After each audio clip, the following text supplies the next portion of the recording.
तस्य स्नेहो भयं तस्य स्नेहदुःखस्य भाजनं स्नेहमूलानि दुःखानि तानि त्यक्त्वा वसेत् सुखम्।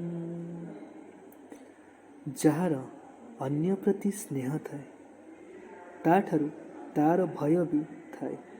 ଆମେ ଯାହାକୁ ଅଧିକ ସ୍ନେହ କରୁ କିନ୍ତୁ ତା ପାଖରେ ଆମର ଭୟ ବି ଥାଏ, କାରଣ ସ୍ନେହ ବନ୍ଧନ ହିଁ ଦୁଃଖର କାରଣ ହୋଇଥାଏ।